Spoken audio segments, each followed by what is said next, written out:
G'day there and welcome to Tim's Board Game Review episode 17. In this review I'll be reviewing Roma, which is a two-player game, and a game takes about 30 minutes. Now I'm fortunate enough that my wife enjoys playing board games with me, and I'm always on the lookout for two-player games, and with Roma I'm a winner there because we both enjoy it. Now Roma, as the name suggests, is set in ancient Rome, and each player is trying to take control of the city of Rome.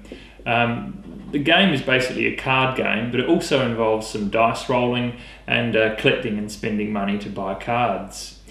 A player wins Roma by either exhausting their opponent's supply of victory points or by having more than half of the amount of victory points if the supply runs out. So let's see what you get in this nice little compact box. You get 52 playing cards that are used by the players to do things such as collect money and victory points and to attack their opponent, and a whole range of other special functions. 6 dice discs that are placed between the two players. 1 money disc where the money is placed next to. Money tokens which are used to purchase cards, which can then be laid down onto the player's side of one of the dice discs. 1 card disc which the pile of cards is placed against. Victory point tokens which players are either trying to obtain or remove from their opponent. 3 action dice for each player that get rolled each turn. A battle die used for determining the outcome of battles. 1 colour set of instructions. This is what the game would look like set up for the start of play. The setup of the game involves placing the 6 dice discs between the two players, and then placing the cards next to the card disc and the money next to the money disc. Each player then gets 10 victory points each, with the remainder put to one side. Each player then gets dealt 4 cards. They have to give 2 of these to their opponent and keep 2 themselves. Players then take turns placing the cards face down against one of the 6 dice discs. The cards are then all turned up and the game's able to start. Players then take it in turns to go through the 3 phases of each turn. In phase 1, the player must return 1 victory point chip for each blank side on their side of the playing area, so 2 chips in this example. In the second phase, the player has to roll their 3 dice. In phase 3, the player has to carry out 3 actions. There are 3 actions to choose from. They can use one of the dice and place it on the money disc. They are then able to take that much money from the bank and put it into their supply. They can use one of their dice and place it on the card disc. This allows them to take that many cards from the top of the stack and keep one of those cards and discard the rest. Another option is to place a die onto one of the dice discs, which is then able to activate the card next to that specific dice disc. So in this instance, the player is able to activate their Tribunus Plebis and steal 1 victory point from their opponent. During your turn, you can also place a card from your hand in front of one of the dice discs by paying the cost of the card to the bank. This action does not require you to use one of your action dice and can be done multiple times if you can afford it.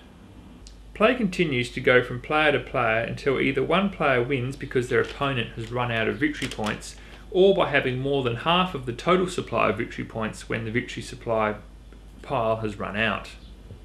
Now, the key component to a game is choosing what cards to buy and when to activate them, so I'll briefly run through some of them for you. Now, the cards are split into 32 character cards of 17 different types and 20 building cards of 8 different types. Each card tells you if you need to use a dice to activate it, how much it costs to buy, how much strength it has if it is attacked, and also gives a visualization of what the card can do. The Legionaris is an example of an attack card. If it is activated, it can attack the opponent's card that is directly opposite to it. A Senator enables the player to lay as many character cards as they like that turn free of charge. Now, the Turris is an example of one of the building cards, and it does not require a die to be activated, and it adds 1 to the defense value of the player's other face-up cards. The Forum requires 2 action dice for it to be activated. The first one must activate the Forum, while the second one determines how many victory points the player can receive, so a very useful card.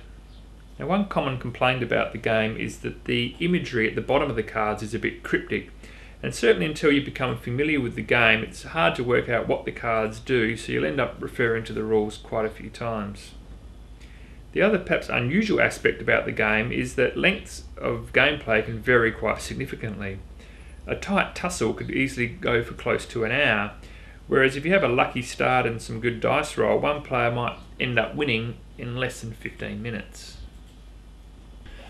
So here are my ratings for this game. Give the components an 8 out of 10. There's certainly nice artwork and good quality cards and tokens. Luck, probably medium. While you can be unlucky with your dice rolls, you can usually still make good use of each turn. And obviously the cards that you draw from the top of the draw pile come up randomly. Fun factor would be medium. It's a quick game that can ebb and flow quite easily, and it can almost feel like a bit of a race to try and get the most victory points. Complexity, probably low to medium. It takes a while to become familiar with what the cards do, as there is no text on them, but once familiar the game is relatively simple to play. Depth would be medium. It takes a while to work out what card combinations work well together.